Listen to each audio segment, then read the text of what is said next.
The stranger arrived in Red Bluff, California, on a blistering Tuesday afternoon in July of 1882, carrying nothing but a worn carpet bag and a determination that seemed to radiate from her dusty boots all the way up to her sun-faded bonnet. Gideon Xavier stood on the porch of his ranch house, squinting through the heat shimmer at the lone figure trudging up the dirt road toward his property. His first thought was that she must be lost. The second was that whoever she was, she had no business being out here alone in this territory where the sun beat down mercilessly, and the nearest neighbor was 3 miles in any direction. He stepped down from the porch, his boots crunching on the dry earth, and waited. The woman stopped at the edge of his property line, setting down her bag with what looked like relief. She was younger than he had first thought, perhaps in her mid-20s, with honey-colored hair that had escaped its pins to curl damply around her face. Her dress was practical calico, faded from many washings, and her eyes were the clear gray of morning mist. "I am looking for Gideon Xavier," she said, her voice steady despite the heat and the obvious exhaustion that lined her features. "You found him," Gideon replied, crossing his arms over his chest. He was 31 years old, broad-shouldered and weathered from a decade of working this land, and he had learned long ago to be cautious with strangers. "What can I do for you? My name is Delilah Sanders. I saw your advertisement in the Sacramento paper. You are looking for someone to mend fences." Gideon felt his eyebrows rise. That advertisement was for a ranch hand, a man. "The advertisement did not specify," Delilah said calmly. "It said you needed someone experienced with fence work and basic carpentry. I have both skills. Lady, no offense, but fence mending is hard labor. You would be working in the sun all day, hauling posts and wire, digging holes in ground that is more rock than dirt half the time." "I am aware of what the work entails, Mr. Xavier. I grew up on a homestead in Nevada. I have been mending fences since I was 14 years old." She met his gaze squarely, and Gideon saw no hesitation there, only a quiet pride and something else he could not quite name. Desperation, perhaps, but controlled. "I need this work, sir. I am a hard worker, I do not complain, and I will do the job for half what you would pay a man." That last part caught his attention, though it also made him suspicious. "Why?" "Because I need the work more than I need pride," Delilah said simply. "And because I know you will not hire me otherwise." Gideon studied her for a long moment. The truth was, he had been trying to find someone for 3 weeks now and had no takers. The job was hard, the pay was modest, and most men who wanted ranch work were already employed or heading further north, where the bigger operations could offer more. His fences were in terrible condition after the harsh winter, and a spring storm that had brought down half the posts on the eastern boundary. His small herd of cattle had already wandered twice, costing him time and money he could not afford to lose. "You have references?" he asked. "My father is dead and my mother remarried," Delilah said. "I left her new household 3 weeks ago and have been traveling since. I can show you my work instead of telling you about it. You ran away." Something flickered across her face, a shadow of pain or anger, but it was gone before he could identify it. "I left a situation that was not acceptable to me. I am of age and free to make my own choices. I am 24 years old, Mr. Xavier, and I am asking for honest work, not charity." There was steel in her voice now, and Gideon found himself respecting it despite his doubts. He glanced toward the barn where his tools were kept, then back at this strange woman who had appeared out of nowhere with her worn bag and her steady eyes. "All right," he said finally. "I will give you a trial. 3 days. You can stay in the small cabin out back. It is not much, but it has got a stove and a decent bed. I will provide meals. You start tomorrow at dawn and we will see if you can do what you claim."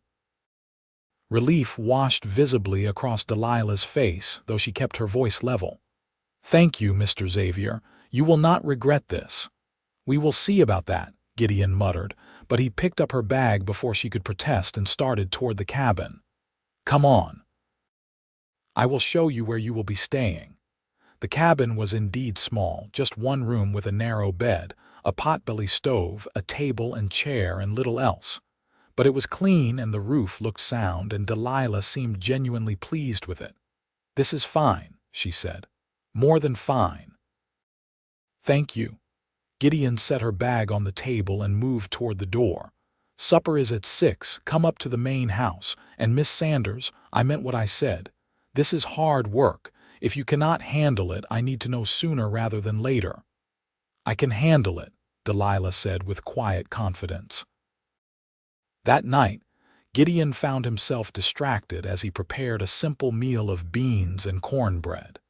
He kept glancing out the window toward the cabin, wondering what circumstances had brought a woman like Delilah Sanders to his door. She had the hands of someone who had worked. He had noticed that much. They were not soft or pampered, but there was something else about her, a kind of wounded dignity that made him curious despite himself. When she knocked on his door at precisely 6 o'clock, she had washed her face and tidied her hair, though she wore the same calico dress. He noticed she moved carefully, as though some part of her pained her, but she said nothing about it. They ate in awkward silence for the first few minutes. Gideon was not accustomed to company. He had been alone on this ranch for 3 years now, ever since his father had died and his younger brother had headed east to try his hand at business in San Francisco. He had grown used to the quiet, to having only his own thoughts and the sounds of the land for company. "This is very good," Delilah said finally, gesturing to her plate. "Thank you." "It is just beans," Gideon replied gruffly. "Even so." She took another bite, then seemed to gather her courage. "How long have you been ranching here? My father bought this land in '68. I have been working it since I was old enough to sit a horse. Took it over full-time when he passed." "I am sorry for your loss," Gideon shrugged. "It has been a while now. He was a good man, taught me everything I know about cattle and land management." He surprised himself by continuing. "The ranch is not big, but it is ours. Mine, I mean. I run about 200 head. "That is a good size for one person," Delilah said. "You manage it all yourself. I have helped during roundup and branding, but day to day, yes, it is just me." He studied her across the table. "What about you?" "You said you grew up on a homestead," Delilah nodded, her expression growing distant. "In Nevada, near Virginia City. My father had a claim and some land. We raised sheep mostly, some chickens.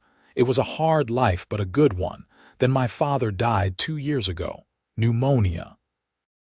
My mother remarried last year to a man from Sacramento."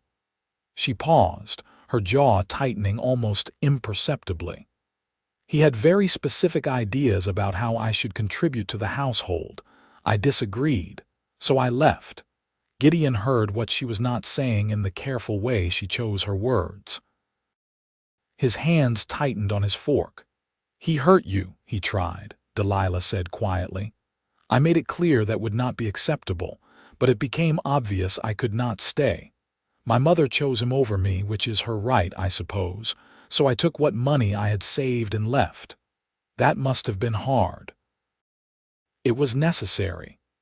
She met his eyes, and again he saw that core of steel. "I will make my own way now, on my own terms." Something shifted in Gideon in that moment, though he could not have named what it was.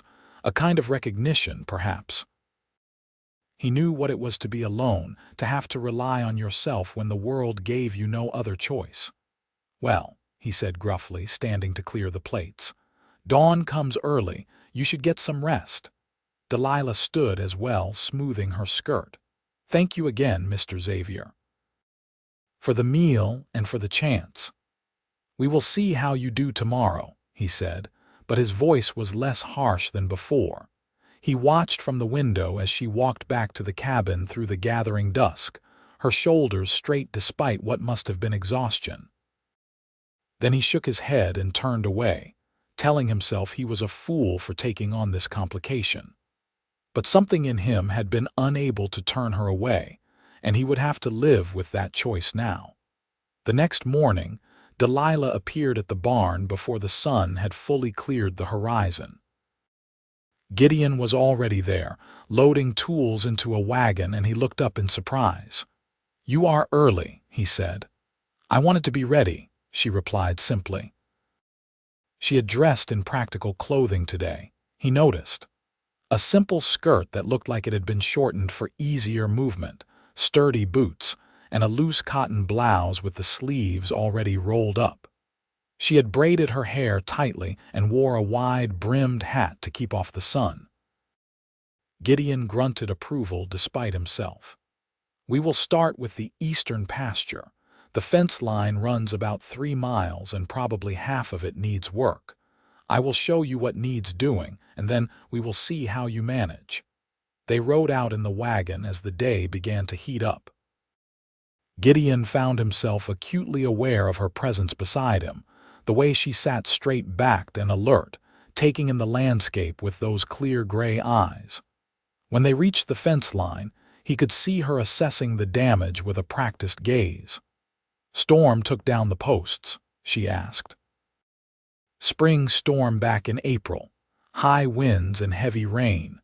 The ground was already soft from snowmelt, so the posts just gave way." Delilah walked along the fence, examining the fallen sections. "The wire is still good, though. We can reuse most of it if we reset the posts properly." "That is the plan," Gideon said.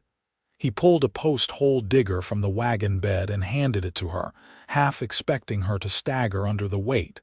But she took it competently, testing its heft. "Show me what you can do." What followed was one of the most surprising mornings of Gideon's life. Delilah Sanders worked like someone who had indeed been doing this since she was 14. She knew how to check for proper depth, how to angle the post hole digger to deal with rocky soil, how to brace the posts while tamping down the earth.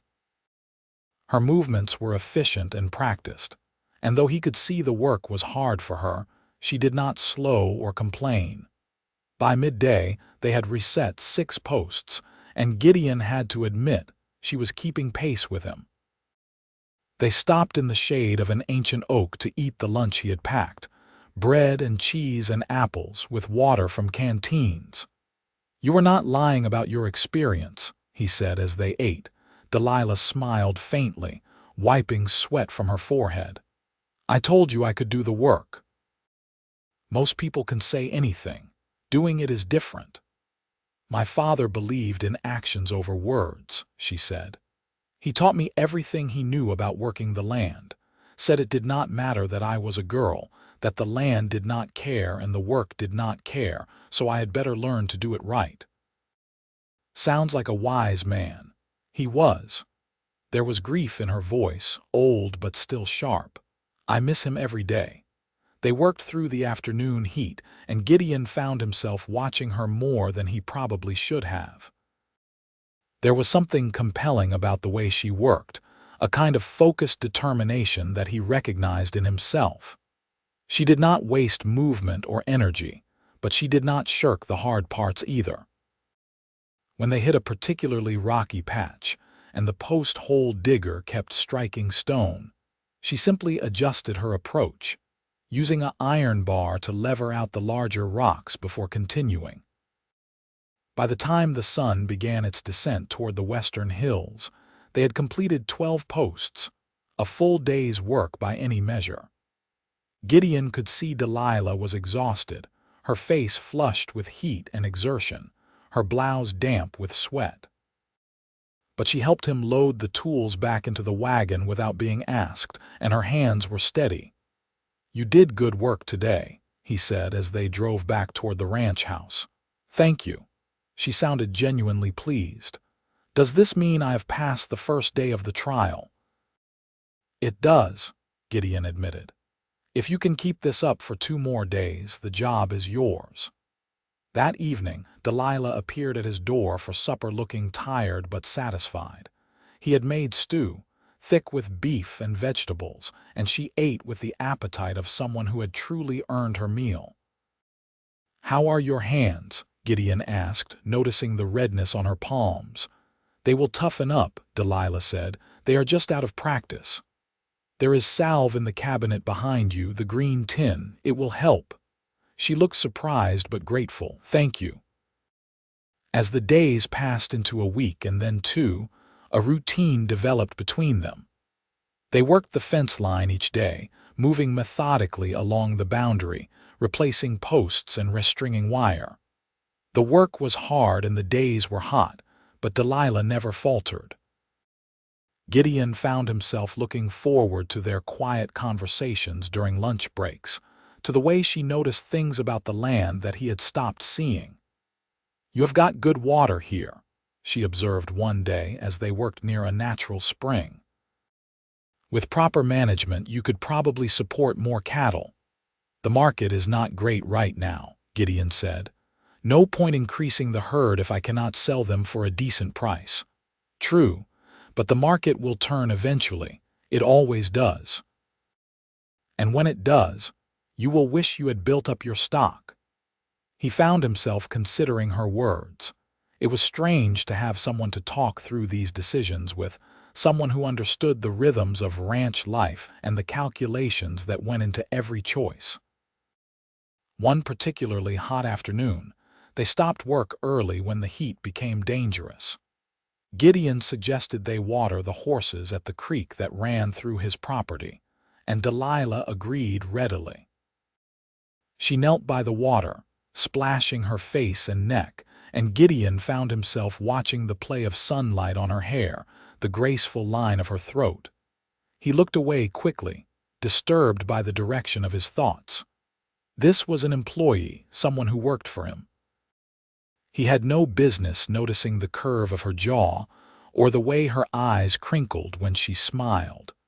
But it was becoming harder to ignore the fact that he enjoyed her company, that the ranch felt less lonely with her there, that he had started lingering over meals, drawing out their conversations, finding excuses to show her different parts of his property. "Have you always ranched cattle?" Delilah asked him one evening as they sat on his porch after supper, watching the sun set in spectacular shades of orange and gold. "Mostly. My father tried sheep for a while when I was young, but there was too much conflict with the other ranchers. They did not like sharing grazing land with sheep. So he switched to cattle and things got easier." "The range wars," Delilah said knowingly. "We faced some of that in Nevada. Cattle ranchers who thought my father had no right to run sheep." "It has gotten better in recent years," Gideon said. "Most people have learned there is enough land for everyone if we manage it right, but old prejudices die hard." "They do," she agreed quietly. Gideon glanced at her, struck by something in her tone. "You have faced that yourself." Delilah was quiet for a moment, her gaze on the darkening hills. "When my mother remarried, her new husband made it clear he thought a woman alone was an unnatural thing, that I needed a husband to manage me, to give me direction. He had a friend, a widower in his 50s, and he made it known that this would be a suitable match." Her voice hardened. "I was expected to be grateful for the attention." Gideon felt anger rise in his chest. "That is why you left. Part of it. When I refused, things became difficult. He was not a kind man when he was crossed." She touched her ribs unconsciously, a gesture that told Gideon more than words could have. "So yes, I left. I chose freedom and uncertainty over safety and subjugation. That took courage." Delilah turned to look at him, and in the fading light her eyes were dark and serious, or desperation. "Sometimes I am not sure which." "It can be both," Gideon said. "And it is still courage." Something passed between them in that moment, an understanding that went beyond words.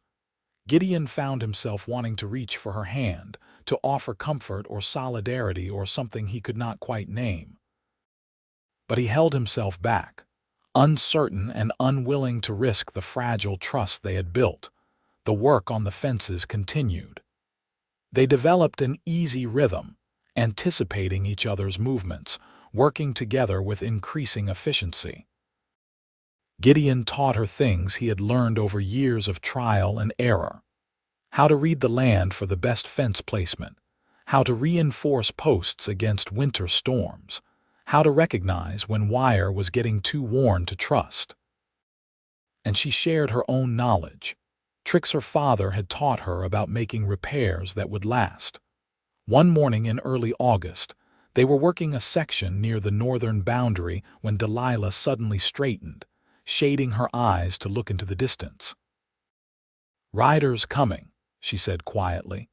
Gideon followed her gaze and saw 3 men on horseback approaching across the open range. He recognized them as they drew closer. Tom Fletcher and 2 of his ranch hands from the spread that bordered his property to the north. Fletcher was a hard man in his 50s who ran his ranch with an iron hand and had old-fashioned ideas about most things. "Xavier," Fletcher said as he reined in his horse. His eyes moved to Delilah and narrowed. "Heard you had hired on some help. Did not expect to see a woman doing fence work." "Miss Sanders is a skilled worker," Gideon said evenly. "She knows what she is doing." "I am sure she does," Fletcher said in a tone that suggested he meant something else entirely. "Still, it is unusual. People are talking." "Let them talk," Gideon replied, feeling his temper stir. "Miss Sanders is working for me, doing honest labor. I do not see how that is anyone else's concern." Fletcher's expression hardened. "Now see here, Xavier. I've got a ranch to protect and a reputation in this valley. I do not need my neighbor setting up house with some woman and starting gossip." "I am not setting up house with anyone," Gideon said sharply. "Miss Sanders lives in the workers' cabin and does fence work for wages. That is all." "Maybe that is all it is now," one of Fletcher's men said with a smirk. "But people wonder." Delilah had been standing quietly, but now she stepped forward. "Gentlemen, I understand this situation may seem unusual, but I assure you, everything is entirely proper. I am simply working for a wage, same as any ranch hand would. If people choose to make something improper out of honest labor, that speaks to their character, not mine." Fletcher looked at her with obvious disapproval. "A woman with a sharp tongue. You should watch that girl. It is not attractive." "I am not trying to be attractive," Delilah said calmly. "I am trying to earn an honest living." "Come on, Tom," Gideon said, his voice hard now. "You have said your piece. I suggest you head back to your own land and let me manage mine." Fletcher held his gaze for a long moment, then shrugged. "Suit yourself, Xavier. But do not say I did not warn you when the talk gets worse." He wheeled his horse around and the 3 men rode off, leaving a cloud of dust in their wake. Gideon watched them go, his jaw tight with anger. When he turned back, he found Delilah watching him with an expression he could not quite read. "I am sorry," she said quietly. "I did not mean to bring trouble to your door." "You did not bring anything," Gideon said firmly. "Fletcher is a narrow-minded fool who thinks the world should run according to his rules. I do not care what he or anyone else thinks. You are doing good work, and that is what matters. Still, if this causes problems for you—" "It will not," Gideon interrupted. "And even if it did, I would not let men like Fletcher dictate who I hire or how I run my ranch." He met her eyes, willing her to understand. "You have a place here for as long as you want it, Delilah. Do not let men like him make you doubt that." She smiled then, small but genuine. "Thank you, Gideon." It was the first time she had used his given name, and the sound of it on her lips did something to his heart that he was not entirely prepared for. That evening, as they sat on the porch after supper, the incident with Fletcher still hung between them. Gideon had been quieter than usual through the meal, his thoughts troubled. "You are worried about what he said," Delilah observed. "Not worried exactly, just angry." Gideon leaned back in his chair, watching the stars begin to emerge in the darkening sky. Men like Fletcher think they own the world and everyone in it, think they get to decide what is proper and what is not, who matters and who does not. "I have met many men like that," Delilah said softly. "My stepfather was cut from the same cloth." "You deserve better than to have to deal with that kind of judgment." "So do you," she pointed out. "This will affect you too, you know. They will talk about you as much as me." Gideon shrugged. "I have never cared much what people thought of me. I do good work, I treat people fairly, and I keep my word. Anyone who knows me knows that. The rest can think what they like." Delilah was quiet for a moment, and when she spoke, her voice was thoughtful. "You are a good man, Gideon Xavier. I hope you know that." "I am just a man trying to make a living and do right by the land my father left me," he said. But her words warmed him nonetheless. The summer wore on, hot and bright. The fence work was nearly complete now, and Gideon found himself slowing the pace, reluctant to finish the job because it would mean discussing what came next. He had plenty of other work that needed doing: repairs to the barn, maintenance on the irrigation ditches, 100 other tasks. But he had not yet brought himself to ask Delilah if she wanted to stay on, afraid of what her answer might be. One evening in mid-August, a thunderstorm rolled through the valley, bringing blessed rain and dramatic lightning. Gideon was in his house when he heard a knock at the door and found Delilah standing there, soaked through. "The cabin roof is leaking," she said, water dripping from her hair. "Badly. I thought you should know." "Lord, come inside before you catch a chill," Gideon said, stepping back to let her in. He grabbed a towel from the shelf and handed it to her. "I will go check it." "I will come with you," she said. "I know where the worst spots are." Together they went back out into the storm, holding a lantern against the darkness. The cabin roof was indeed leaking in multiple places, water streaming through gaps in the old shingles. Gideon swore under his breath. "This will need serious work," he said. "Probably a whole new section of roof." "I cannot fix it tonight in this weather." "I know," Delilah said. She was shivering now, her clothes plastered to her body. "You will have to stay in the main house tonight," Gideon said firmly. "I have got a spare room." "It is not proper maybe, but it is better than you trying to sleep in that mess." Delilah hesitated, and he could see her weighing propriety against practicality. "All right," she said finally. "Thank you." Back in the house, Gideon showed her to the small bedroom that had been his father's. It was simply furnished but clean, with a good bed and a window that looked out toward the eastern hills. "There are extra blankets in the chest if you get cold," he said, "and I will get a fire going to warm things up." "You are very kind," Delilah said. She was still shivering, her arms wrapped around herself. Gideon hesitated, then said, "I will leave you to get into dry clothes. I should have something that will work for sleeping. I will leave it outside the door." He retreated to his own room and found an old cotton shirt that would be large on her but decent enough. He left it folded neatly by her door, then went to build up the fire in the main room.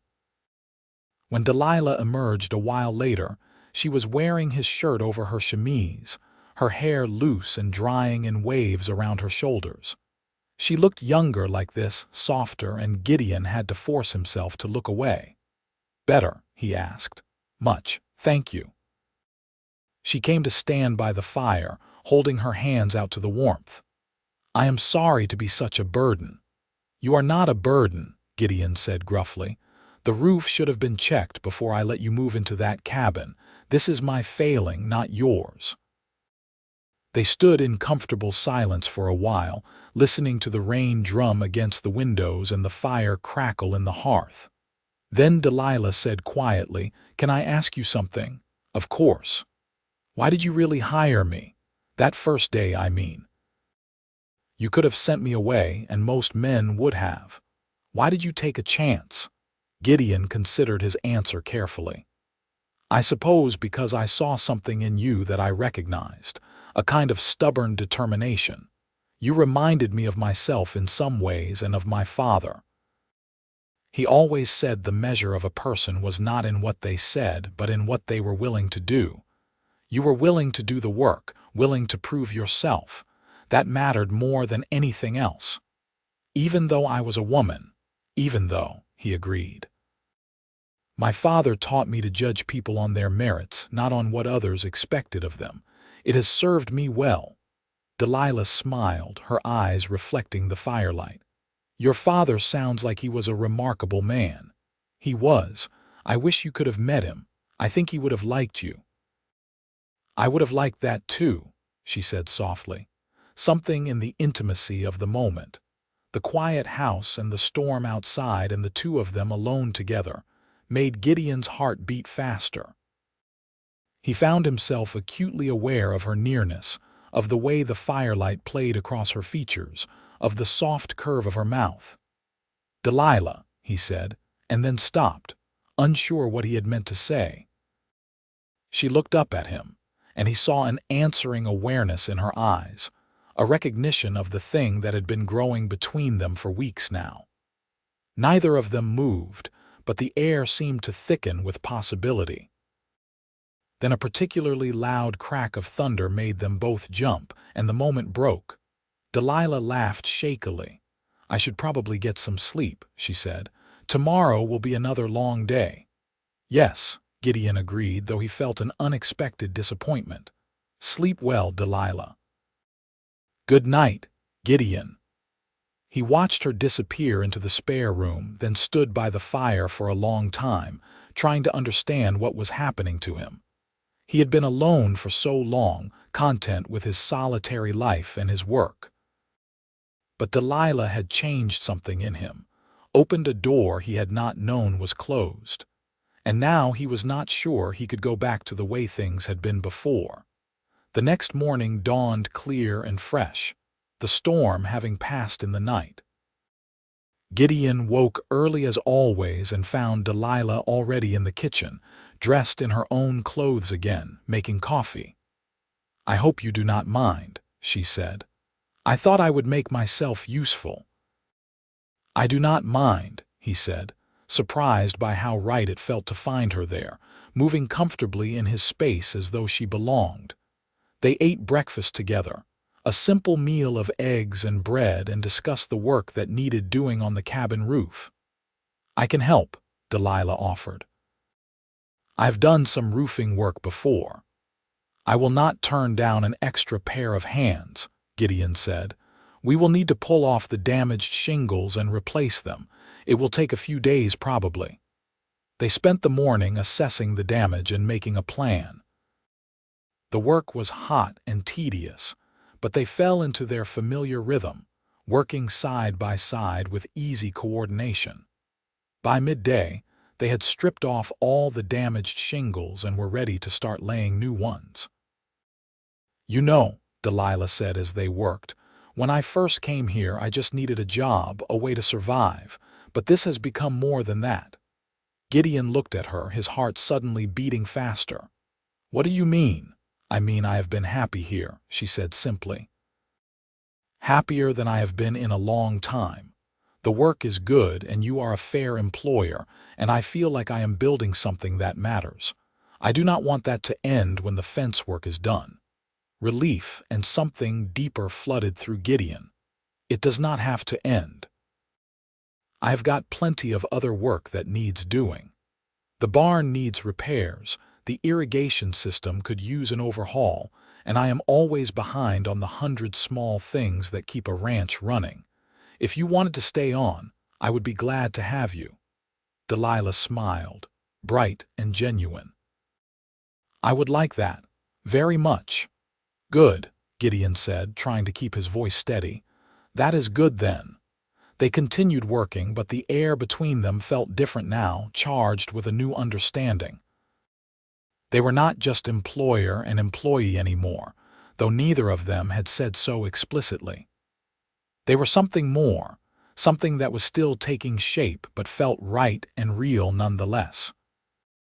That evening, after they had finished work and cleaned up, Gideon suggested they ride out to a spot he knew on the far side of his property. "There is something I want to show you," he said, "if you are not too tired."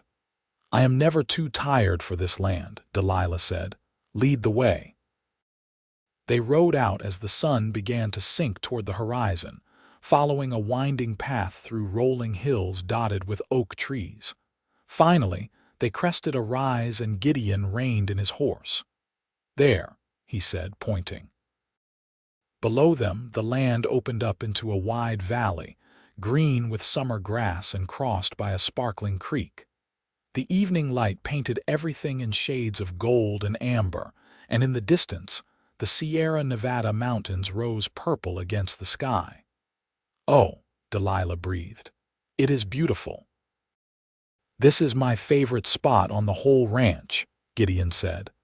"I used to come here with my father when I was young. He would tell me about his dreams for this place, about building something that would last." "Have you fulfilled his dreams?" "I am trying," Gideon said. "But sometimes it is hard, doing it all alone. I wonder if he would be disappointed that I have not done more." Delilah turned to look at him, her expression serious. "From everything you have told me about your father, I do not think he would be disappointed at all. You are keeping his land alive and productive. You are treating people fairly and doing good work. What more could he ask?" "I suppose you are right," Gideon said. But there was something else he wanted to say, words that had been building in him for weeks now. "Delilah, I need to tell you something." "What is it?" He took a breath, gathering his courage. "When you showed up at my ranch 2 months ago, I thought you were just going to be another complication, another thing to manage, but you have become so much more than that. You have made this place feel like a home again instead of just a piece of land I work. You have made me remember what it is like to share things with someone, to have a partner in the day-to-day struggles and joys.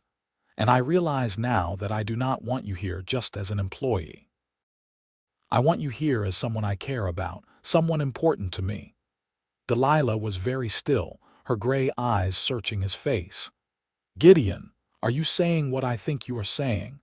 "I am saying that I have come to care for you deeply," he said, his voice steady despite the hammering of his heart.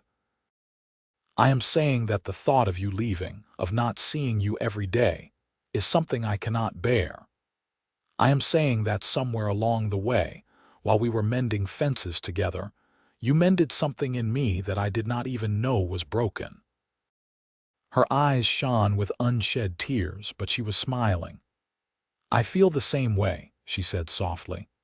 "I have been so afraid to admit it, even to myself, because I did not want to risk what we had. But Gideon, you have given me something I did not think I would ever find, a place where I belong, where I am valued for who I am, not what someone else thinks I should be. And more than that, you have given me hope again, hope for a future I can choose." Gideon dismounted and helped her down from her horse, and suddenly they were standing close, so close he could see the flecks of silver in her gray eyes, could feel the warmth of her breath. "Can I kiss you?" he asked, his voice rough with emotion. "Please," she whispered. He cupped her face gently in his work-roughened hands and lowered his mouth to hers. The kiss was soft at first, tentative, a question and an answer all at once. But then Delilah's arms came around his neck and she pressed closer, and the kiss deepened into something fierce and sweet and full of promise. When they finally pulled apart, both breathless, Gideon rested his forehead against hers. "I do not have much to offer you," he said. "Just this ranch and a simple life. But if you will have me, I swear I will spend every day trying to make you happy." "You already make me happy," Delilah said. "Just by being who you are, just by seeing me as I am. I do not need grand promises, Gideon, I just need you." They stood there in the fading light, holding each other, and Gideon felt something settle in his soul. This was right. This was what he had been missing without knowing it. Not just a partner for the work, but a partner for life. Over the following weeks, their relationship deepened and grew. They continued to work together during the day. But now, there were stolen kisses in the shade of the oak trees, quiet conversations under the stars, shared laughter over simple meals. Gideon moved Delilah's things into the main house once the cabin roof was repaired, and though he knew it would cause talk, he found he did not care. What he and Delilah had was real and good, and he was tired of hiding it. The talk did come, of course. Tom Fletcher made his disapproval known in town, and there were whispers among some of the other ranchers' wives. But there were also people who defended them, who pointed out that Gideon and Delilah were both adults free to make their own choices, and that their conduct was no one else's concern. One day in early September, they rode into Red Bluff together to pick up supplies. As they walked down the main street, Gideon noticed people staring, heard the whispers that followed in their wake. Delilah kept her head high, but he could feel the tension in her shoulders. "They are just curious," he murmured to her. "Let them look." In the general store, they encountered Martha Hutchins, the minister's wife, a formidable woman known for her strong opinions. Gideon braced himself for criticism, but to his surprise, Martha smiled warmly at them. "Gideon Xavier, good to see you," she said. "And this must be Miss Sanders. I have heard a great deal about you." "I imagine you have," Delilah said carefully. "I am sure you have heard all sorts of nonsense," Martha said briskly. "But I want you to know that some of us have more sense than to listen to idle gossip. You are doing honest work and conducting yourself with dignity. That is all that matters in my book." She turned to Gideon. "Your father would be proud of you, young man, for following your heart and not letting small-minded people dictate your choices." Gideon felt a lump in his throat. "Thank you, Martha. That means a great deal." As they left the store, Delilah squeezed his hand. "See, not everyone is against us." "No," Gideon agreed. "Not everyone." That night, as they sat together on the porch, Gideon knew the time had come to take the next step. He had been thinking about it for days, turning it over in his mind, and now he was certain. "Delilah," he said, taking her hand, "I have something to ask you." She looked at him, curious and a little apprehensive. "What is it? I know we have not known each other for very long, just a few months. But in that time you have become the most important person in my world. I cannot imagine my life without you in it, and I do not want to." He took a breath, then slid off the bench to kneel before her. "Delilah Sanders, will you marry me? Will you be my wife and my partner in work and in life?" Delilah's hands flew to her mouth, her eyes wide with shock and joy. "Gideon, are you sure? The talk, the judgment." "I do not care about any of that," he said firmly. "I care about you, about us, about building a life together. Please say yes." Tears spilled down her cheeks, but she was laughing too. "Yes," she said. "Yes, of course, yes. I love you, Gideon Xavier. I think I have loved you since the day you took a chance on me." He rose and pulled her into his arms, kissing her with all the love and hope and certainty in his heart. "I love you too," he murmured against her lips. "So much." They were married 3 weeks later in the small church in Red Bluff, with Martha Hutchins and her husband, the minister, presiding.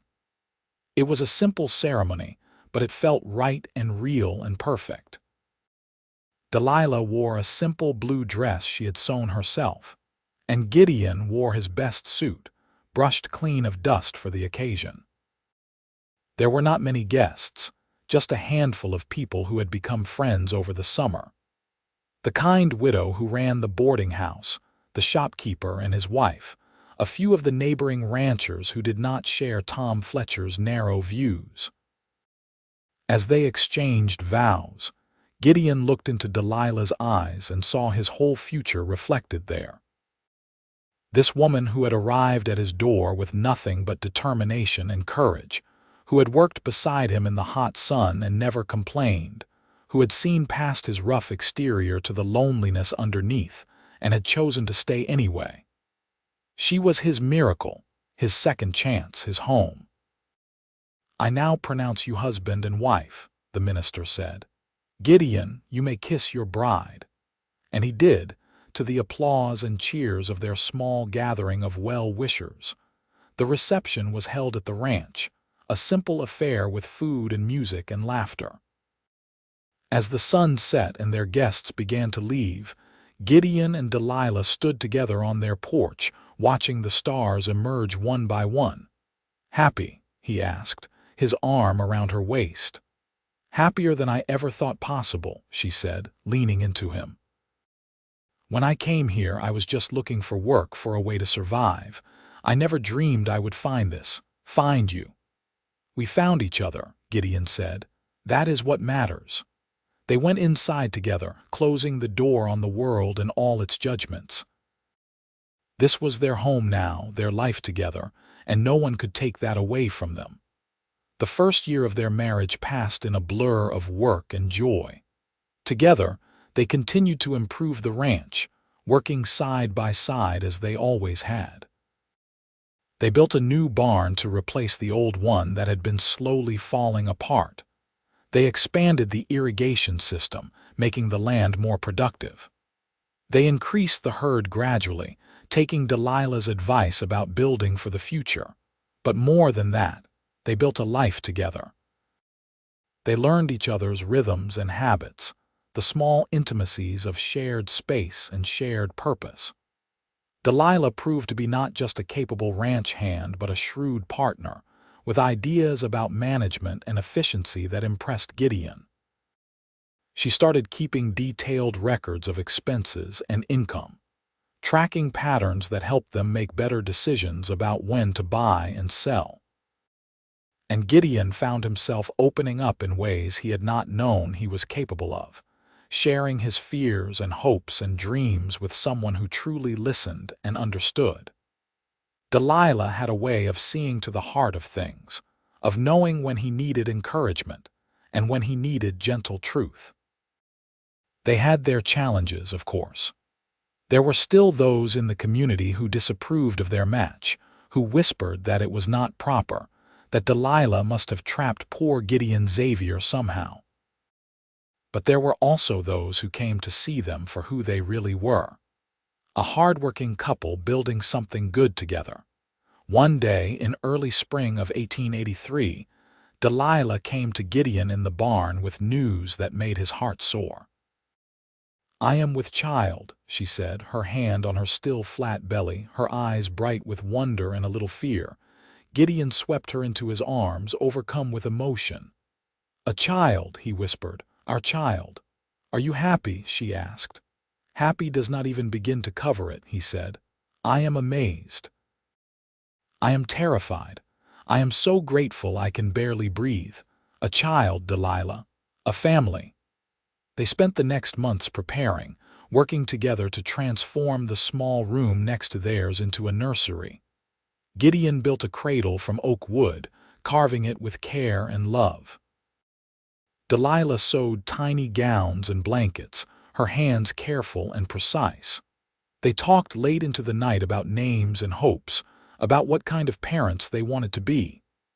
"I want our child to grow up knowing they are loved," Delilah said one night as they lay in bed, her head on Gideon's chest. "Not for what they can do or who they can be, but just for existing, just for being ours." "They will know," Gideon promised, his hand gentle on the swell of her belly. "They will know every single day." As Delilah's pregnancy progressed, Gideon found himself wrestling with fear he had not anticipated. The ranch was miles from town, from the doctor, from help if something went wrong.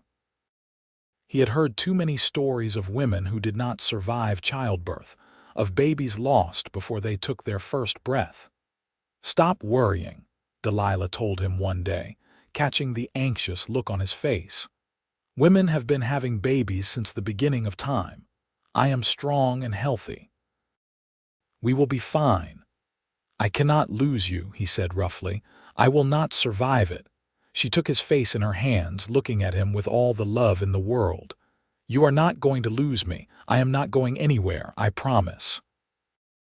When the time came in late October, Gideon rode like the wind to fetch Martha Hutchins, who had experience with births. Martha came immediately, her calm competence a balm to his frayed nerves. She shooed him out of the bedroom and told him to make himself useful boiling water and gathering clean linens. The hours that followed were the longest of Gideon's life. He paced the main room, jumped at every sound from the bedroom, prayed more fervently than he had since his father's death. Finally, as dawn was breaking, he heard the thin, reedy cry of a newborn baby. Martha opened the door, her face creased in a tired smile. "You have got a son," she said. "A healthy baby boy, and your wife is tired but doing well." Gideon rushed past her into the bedroom, where Delilah lay propped up against the pillows, her hair damp with sweat, her face exhausted but radiant. In her arms was a tiny bundle wrapped in one of the blankets she had sewn. "Gideon," she said softly, "come meet your son." He approached on shaking legs and looked down at the small, red face, at the tiny hands curled into fists, at the dark hair already thick on his head.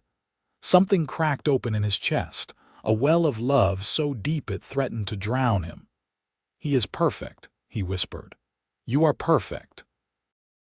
I do not know how to thank you for this gift." "You do not have to thank me," Delilah said. "This is our gift to each other, our family."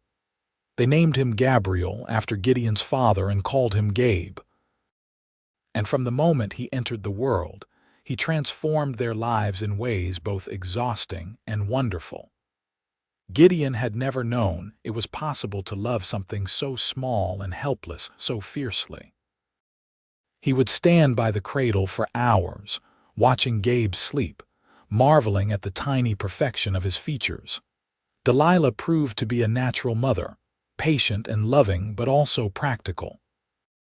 She nursed Gabe and sang to him and wore him in a sling she fashioned, so she could keep working while he slept against her chest. Gideon found himself in awe of her strength, her ability to adapt and thrive even in the face of sleepless nights and endless demands. As Gabe grew from infant to toddler, the ranch prospered. The cattle market improved as Delilah had predicted, and their carefully built herd commanded good prices. They were able to save money, to make improvements, to hire on seasonal help during busy times so that Delilah did not have to work quite so hard while caring for a young child. But more than prosperity, they had built something deeper. A true partnership, a marriage of equals who respected and cherished each other. Gideon never forgot that Delilah had come to him as someone seeking only work, only survival, and had instead given him everything he had ever needed. She had mended the fences around his property, yes. But more importantly, she had mended the fences around his heart, had torn down the walls he had built around himself, and shown him what it meant to truly live and love. One evening when Gabe was 2 years old, toddling around the porch and chattering in his own language about the chickens and the horses and everything he saw, Gideon and Delilah sat together watching him, their hands intertwined. "You ever think about that first day?" Delilah asked. "When I showed up here with nothing but a bag and a lot of nerve, all the time," Gideon said. "I think about how close I came to turning you away, how different my life would be now if I had. I think about it too, about how desperate I was, how uncertain. I had no idea where I was going or what I would find. I just knew I had to keep moving forward." "I am glad you did," Gideon said. "Glad you kept moving until you found your way here." "So am I," she said softly. "You gave me everything, Gideon. A home, a family, a life I can be proud of." "You saved me." "No," he said, turning to face her. "We saved each other. I was just existing before you came, going through the motions of life without really living it. You reminded me what it meant to connect with someone, to share the burdens and the joys. You taught me that being vulnerable was not weakness but strength. You mended something in my soul I did not even know was broken. Delilah's eyes filled with tears, the good kind, and she leaned in to kiss him softly. I love you, she whispered, more than I can ever say. I love you too, he replied. Always. Life continued its steady rhythm. Gabe grew into a bright, curious boy who loved the ranch and all its creatures. He followed his father everywhere, asking endless questions about the cattle and the land, and Gideon patiently answered each one, remembering how his own father had done the same for him. 2 years after Gabe's birth, Delilah told Gideon she was pregnant again. This time, the news was met with joy rather than fear, though Gideon still worried about her through the long months of waiting. In the spring of 1886, their daughter was born, a tiny thing with her mother's gray eyes and a fierce cry that announced her determination to be heard. They named her Grace. With 2 children, life became even busier, but it was a good kind of busy, full of laughter and noise and constant motion. Gideon expanded the house, adding on 2 more rooms so the children could each have their own space as they grew.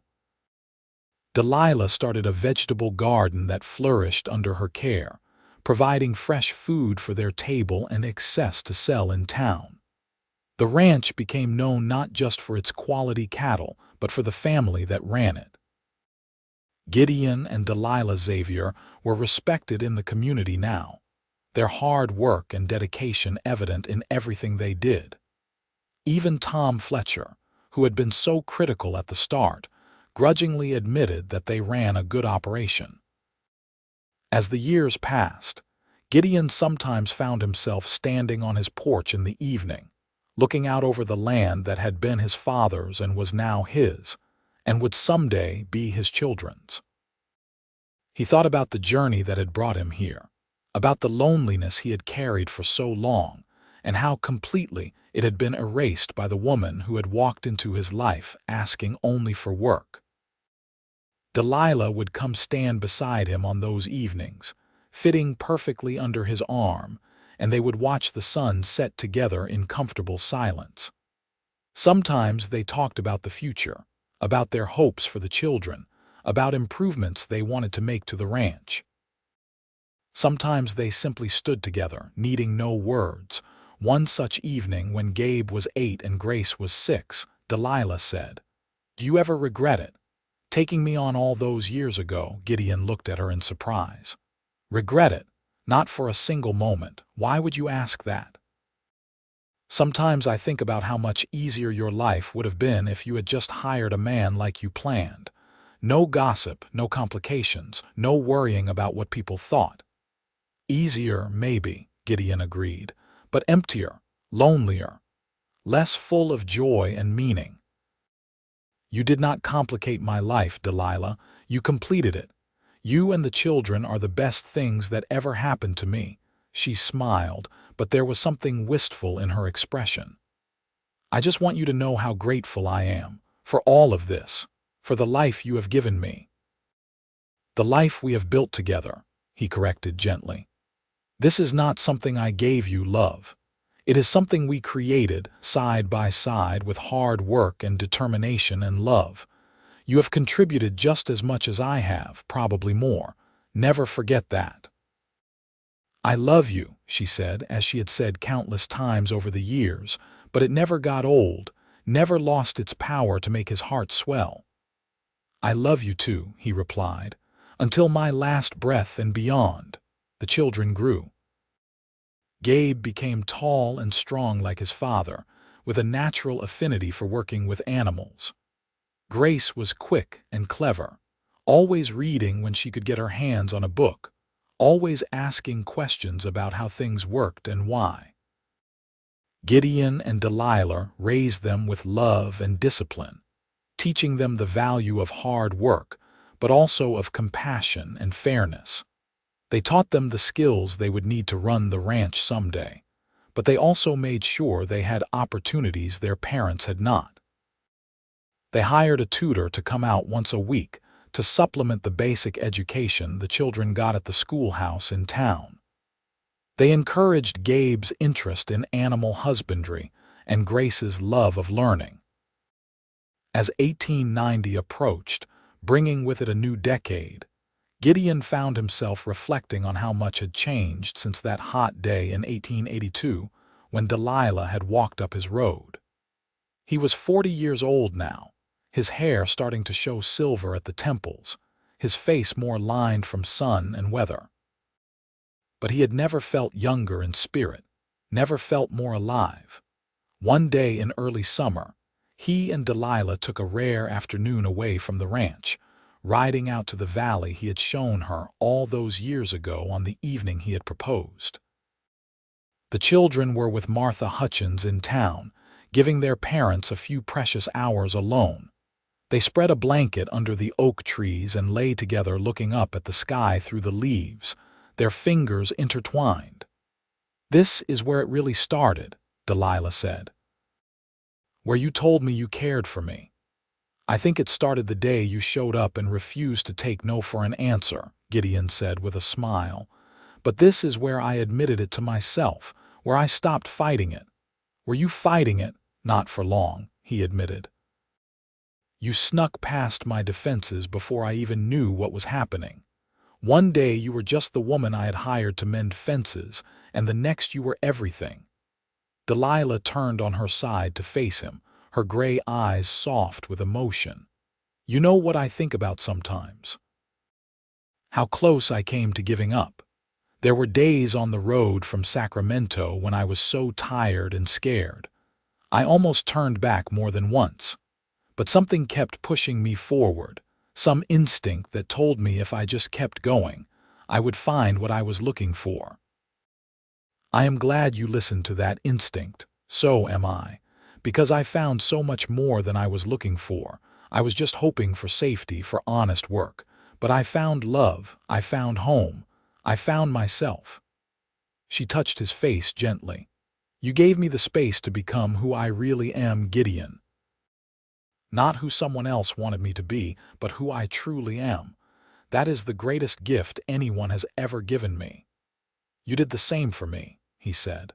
"I did not even realize how closed off I had become until you opened me up again. You taught me how to feel, how to hope, how to love without holding back." They lay together in the golden afternoon light, talking and dreaming and simply being together. This had become their pattern over the years. Stolen moments of quiet connection amid the busy chaos of ranch life and child rearing.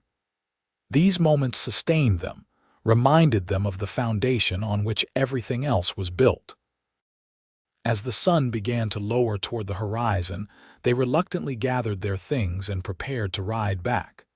But before they mounted their horses, Gideon pulled Delilah close one more time. "Thank you," he said. "For what?" "For everything. For taking a chance on a lonely rancher. For working beside me and believing in me. For giving me children and a family and a reason to wake up happy every morning. For mending all the broken places in my soul." His voice grew thick with emotion. "For loving me." Delilah's eyes shone with tears. "Thank you for seeing me, for valuing me. For never once making me feel less than because I am a woman. For being my partner in every sense of the word. For loving me exactly as I am." They kissed there under the oak trees, a kiss that held years of love and commitment and shared dreams. Then they rode home together as the sun painted the sky in shades of rose and gold, ready to return to the life they had built, the family they had created, the love that had transformed them both. The years continued to pass, each one bringing its own joys and challenges. There were hard winters and dry summers, good years when the cattle brought high prices and lean years when they had to tighten their belts. But through it all, Gideon and Delilah faced everything together, their partnership stronger than any trial. Gabe grew into a young man of 20, tall and capable, ready to take on more responsibility for the ranch. Grace, at 18, was preparing to attend a teacher's college in Sacramento, her bright mind hungry for knowledge and experience beyond the ranch. Gideon and Delilah supported both their children's dreams, even though it meant facing an empty nest sooner than they might have liked. On their 20th wedding anniversary in 1903, Gideon surprised Delilah with a trip to San Francisco. They had never traveled much, their lives centered on the ranch and the children. But now, with Gabe old enough to manage things for a week and Grace away at school, they could afford a brief escape. They stayed in a small hotel and explored the city hand in hand like young lovers. They ate in restaurants and attended a play and walked along the waterfront watching the ships come and go. And each night, they returned to their room and held each other, marveling at how far they had come. 20 years, Delilah said one evening as they watched the sunset over the bay. Sometimes it feels like yesterday, and sometimes it feels like forever. The best 20 years of my life, Gideon said, and I cannot wait to see what the next 20 bring. More gray hair, probably, Delilah said with a laugh, touching the silver that now streaked liberally through both their hair. I do not care if we are both white as snow as long as we are together, Gideon replied. He pulled her close, breathing in the familiar scent of her. You are still the most beautiful thing I have ever seen, even more beautiful than the day you walked up my road asking for work. You are biased, she said, but she was smiling. Absolutely, he agreed, and I would not have it any other way. They returned to the ranch refreshed and ready to continue their work. Gabe had managed things perfectly in their absence, confirming what they already knew, that he was ready to become a full partner in the operation. They began the process of transitioning more responsibility to him, knowing that eventually the ranch would be his to run. Grace came home from college on holidays, full of ideas and enthusiasm, and they loved hearing about her studies and her dreams. She wanted to teach, to help other young women get the education she had been fortunate enough to receive. Gideon and Delilah were immensely proud of both their children, of the good people they had become. One evening in the spring of 1905, as Gideon and Delilah sat on their porch watching Gabe work with a young horse in the corral, Delilah said, "We did well, did we not? With the children, you mean, with everything. The ranch, the children, our life together. We built something good, Gideon. Something that will last." "We did," he agreed. "And it all started with you having the courage to ask for a chance, to believe you deserved better than what you had been given. And with you having the vision to see past convention and give that chance to someone everyone else would have dismissed," Delilah added. "We needed each other." "We still do," Gideon said, reaching for her hand. "I still need you just as much as I did that first day, maybe more." "Good," Delilah said softly, "because I am not going anywhere." They sat in comfortable silence, watching the evening settle over the land they loved. The ranch had grown and prospered over the years. The herd now numbered over 500 head, and they had recently purchased an adjacent property, expanding their range. But the success was not measured just in acres and cattle. It was measured in the life they had built, the love they had nurtured, the family they had raised. Gideon thought about that younger version of himself, the lonely man who had been going through the motions of life without really living it. That man would not have believed how complete his life would become, how full of joy and meaning.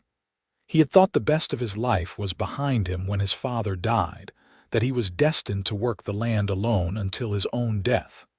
But Delilah had shown him a different path, a better way. She had come to mend fences, this determined woman with her carpetbag and her pride. But in the process, she had mended so much more. She had mended the loneliness that had eaten away at his soul.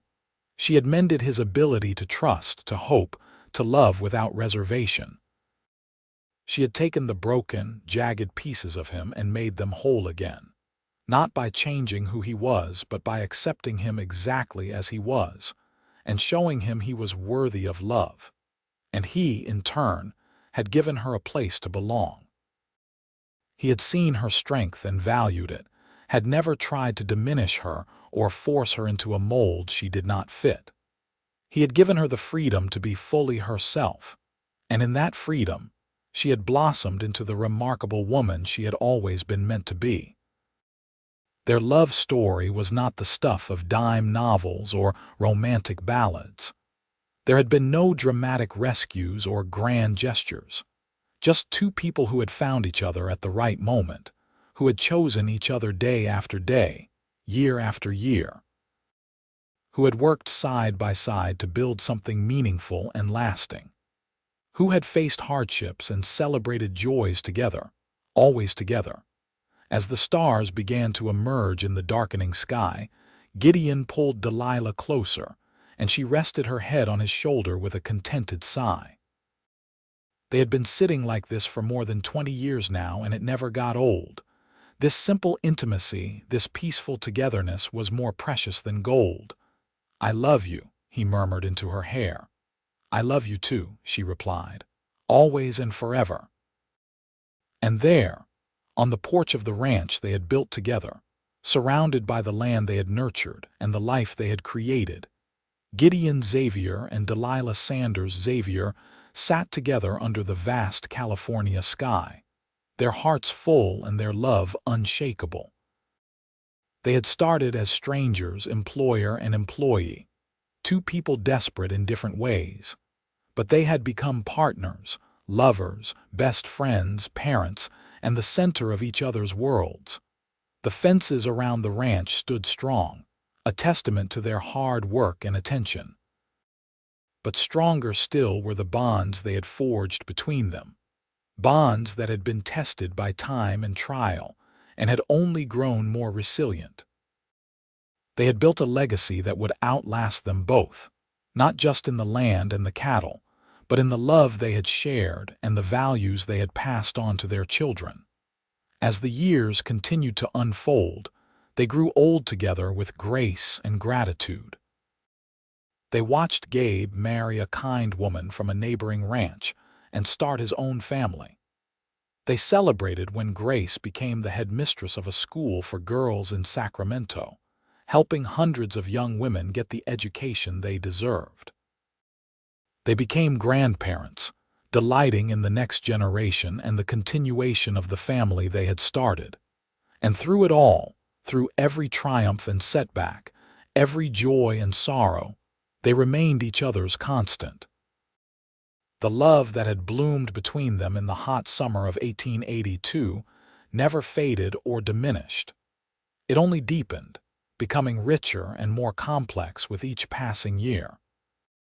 When Gideon was 72 and Delilah was 65, they took one last ride out to their special valley, the place where he had first told her he loved her all those years ago.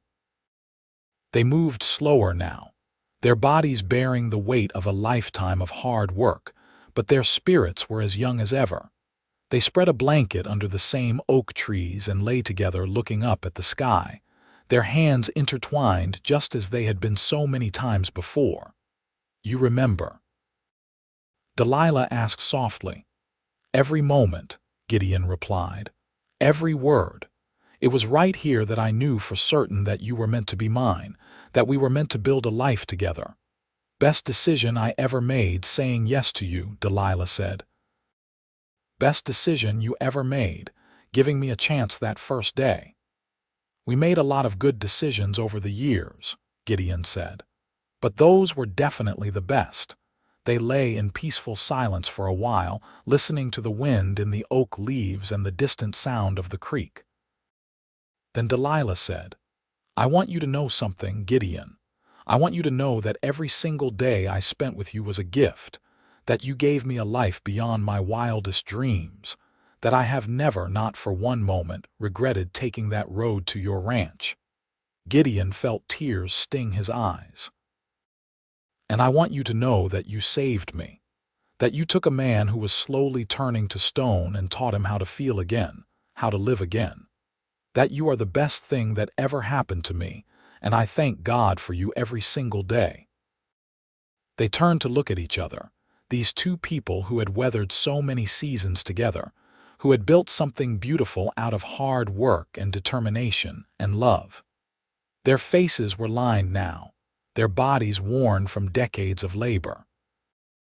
But their eyes held the same light, the same love that had been there from the beginning. "I love you, Delilah Xavier," Gideon said, "with everything I am and everything I have, until my last breath and beyond." "And I love you, Gideon Xavier," Delilah replied. "You are my heart, my home, my everything. Always." They kissed there under the oak trees one more time, a kiss that held a lifetime of love and commitment and shared dreams.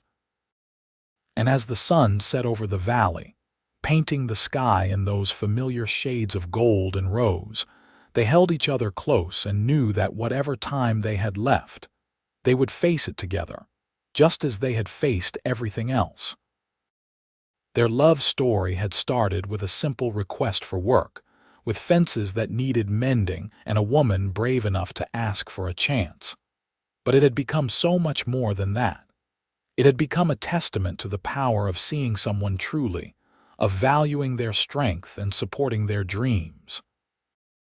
It had become a demonstration of what partnership could be when two people committed fully to each other and to building something lasting together.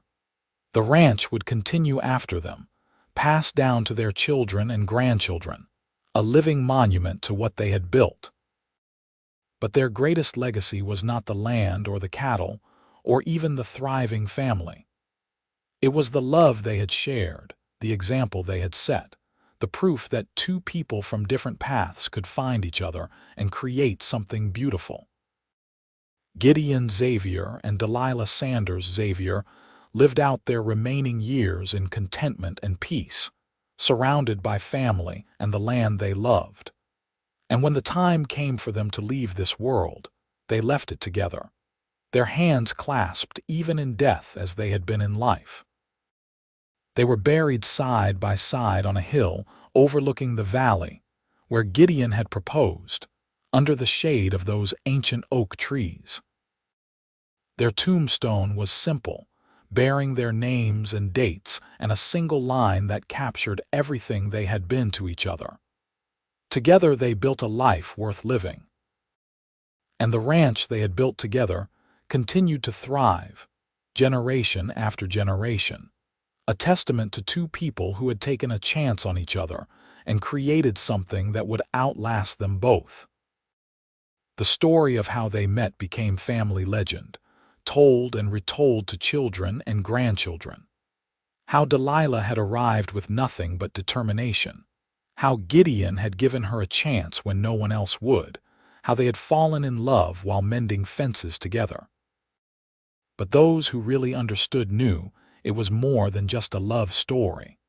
It was a story about courage and resilience, about seeing past societal expectations to the truth of a person's character. It was about the transformative power of being truly seen and valued. It was about two broken people who had found each other and made each other whole. Delilah had mended the fences around Gideon's property. But more importantly, she had mended something deeper in his soul, something he had not even known was broken until she fixed it. She had given him the courage to feel again, to trust again, to build a life full of love and meaning instead of just existing in lonely isolation. And he, in turn, had given her the space to be who she truly was, to use her strength and intelligence and capability without apology. He had valued her not despite her unconventional nature, but because of it. He had been her partner in every sense of the word, never trying to diminish her or control her, always supporting her and believing in her.